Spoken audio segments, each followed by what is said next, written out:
musulmans qui fréquentent les polyvalentes, qui fréquentent les écoles. Et un frère m'a fait mention de ça. Et il m'en a dit, ce serait bien si tu en parlais dans la khutbah.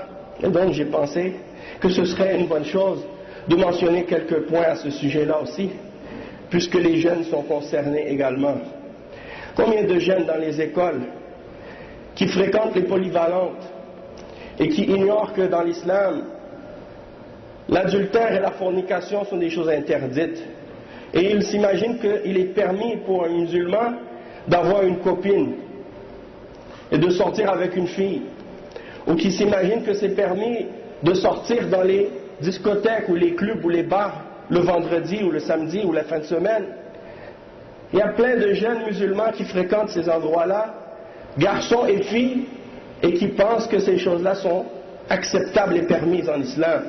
De fréquenter des garçons, des filles qui fréquentent des garçons, et des garçons qui fréquentent des filles.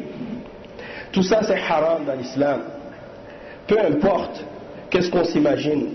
Et parce qu'on vit dans une société où les gens se permettent de faire tout ce qu'ils veulent et vivent dans l'ignorance et l'égarement et l'éloignement d'Allah subhanahu wa ta'ala, alors nous, petit à petit, on commence à se laisser aller et à se permettre ces choses-là. Donc, c'est un rappel pour les jeunes qu'ils doivent savoir que de sortir avec des filles ou des filles qui sortent avec des garçons, ça c'est haram dans l'islam. Allah subhanahu wa ta'ala, il n'interdit pas seulement de faire le zina, c'est-à-dire l'acte sexuel à la fin, mais tout ce qui amène à tomber dans ça. C'est pour ça que Allah subhanahu wa ta'ala dit « Wala taqrabu zina » ne vous approchez pas du zina. Et ça c'est encore plus grave que de l'interdire. C'est-à-dire tout ce qui peut t'y amener, abstiens-toi-en et éloigne-toi-en, parce que c'est quelque chose qui est haram. Et le prophète sallallahu alayhi wa sallam a parlé de l'adultère de l'œil, de l'adultère de la main, de l'adultère du pied. Et tout ça c'est en faisant les muqaddimat, les choses qui viennent avant le zina. Toutes ces choses-là sont interdites. De même que boire de l'alcool. Si tu restes dans un endroit public, comme par exemple un bar ou un club ou une discothèque, où les gens se mélangent entre hommes et femmes pour faire ce qui est haram et pour boire de l'alcool, et que toi tu es dans cet endroit-là, même si tu ne bois pas d'alcool, tu es dans le péché. Donc imaginez, si tu le fais, eh bien tu es complice. Également, combien de jeunes dans les écoles et dans les polyvalentes délaissent la salat obligatoire 5 fois par jour. Et parfois certains qui la délaissent jusqu'à la fin de la journée et qui les font les 5 d'un seul coup. Et ça c'est haram. Puisque Allah subhanahu wa ta'ala il dit « Inna as-salata kanat ala al-mu'minina kitaban mawquta » La salat est quelque chose qui a été prescrit par Allah en des temps bien spécifiques et précis.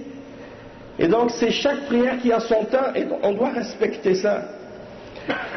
Et également bien entendu la connaissance du tawhid de l'islam et de ce qui s'y oppose, comme le shirk, beaucoup d'autres choses de ce genre. Donc tout ça, si les jeunes ils ne connaissent pas ça, c'est responsabilité des parents de leur enseigner ces choses-là. Et de ne pas penser que parce qu'on est dans un pays non musulman, que c'est quelque chose qui doit être laissé faire. Parce qu'il y a des parents qui ont cette attitude. On n'est pas dans un pays musulman, il faut lui laisser de la liberté, ou il faut leur laisser de la liberté. Non, ça c'est une responsabilité que Allah nous a donnée. Si Allah nous donne des enfants, c'est-à-dire qu'il nous les donne comme une responsabilité. Au jour de la résurrection, on aura des comptes à rendre sur la façon dont on a élevé nos enfants et comment on les a éduqués. ولا تقربوا الزنا إنه كان فاحشة وساء سبيلا وأقم الصلاة إن الصلاة تنهى عن الفحشاء والمنكر الحمد لله رب العالمين